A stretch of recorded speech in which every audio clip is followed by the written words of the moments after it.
back to STL TV Live. I'm Ivy Hartman. I'm joined by Steve Peirce, who is president of Christmas in St. Louis. And we've been talking about what Christmas in St. Louis does here in St. Louis. You had the great lighting of City Park, City Garden, excuse me, last week. And then a lot of great people visiting, visiting during that time. But coming up is the Thanksgiving Day Parade. Right. Which is a big feather in your cap because the organization loves to do it. It's our 27th year of doing this. Oh, wow. And we're thrilled to have Ameren, Missouri as our lead sponsor, and many different sponsors and volunteers make it all happen. It's so true. Now talk about, speaking of some of the volunteers, you selected 3 grand marshals for the parade. Yes, we did. And some parades have one, but we kind of spread the wealth, if you will. Our first grand marshal is Vince Bomarito, a longtime restaurateur in St. Louis, and to say thank you for all of his civic contributions over the years. Our second grand marshal is the Harlem Globetrotters, the basketball team that everybody's heard of, and they've played more games around the world than anyone else. And we have 2 of their players that will be here. And Hops, as he is known, is from Carlisle, Illinois. Oh, so a nice little hometown hero. Absolutely. Okay. We've got to deal with the hometown.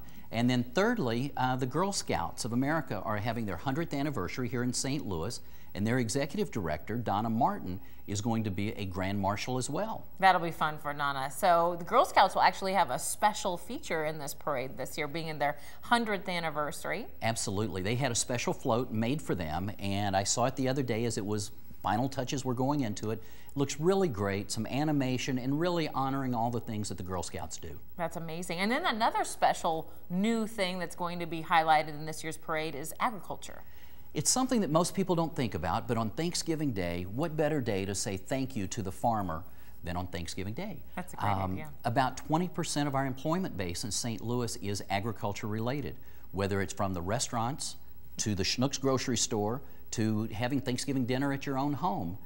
It's all about agriculture, and we've got youth, we've got civic leaders in agriculture, and some of the government officials from the Missouri State Fair and the Missouri Department of Agriculture that are involved. Some fun things. Absolutely. A tractor, come on. I don't care what age you are, it's fun to see some of that too. And I think when you think of agriculture, you think of tractors. And you sure do. Like Many times you think of the cows and the plows, sure. And we've got the old-time tractor club that will be with us, and they're an annual favorite that comes, and you can see the red ones and the green ones and all the different colors. So it should be a good time for everybody. It will be a good time for everybody. I tell you what, there's not a bad seat in the house. The parade starts at 4th and Market, and you can sit anywhere along the parade route at 8:45 on Thanksgiving Day. Now, Steve did disclose to me off camera that a couple of the good places to sit might be at the courthouse, because that's where the television stations will be set up. But then also, if you look for the judges' stand as well, because the reason that's important is I think everybody loves the music and the bands. Absolutely. And there's the battle of the bands that goes on. Right. So down Market Street,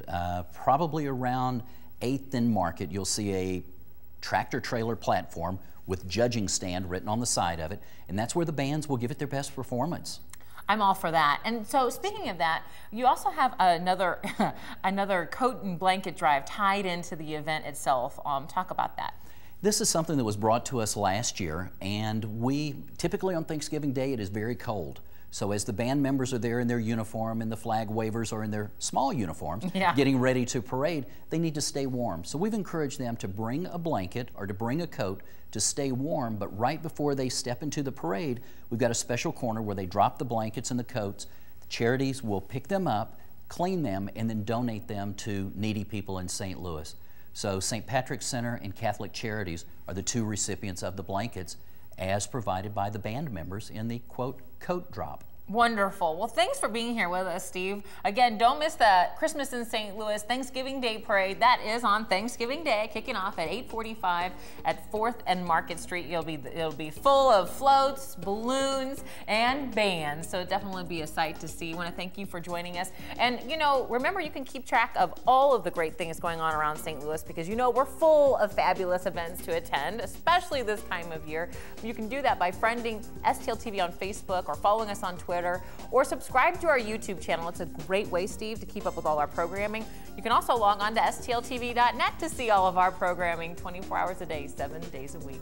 Coming up, we're going to catch up with Benice Jones-King to talk about Innovative Concept Academy. They were honored and featured by People magazine. Stay tuned. More of that when we come back.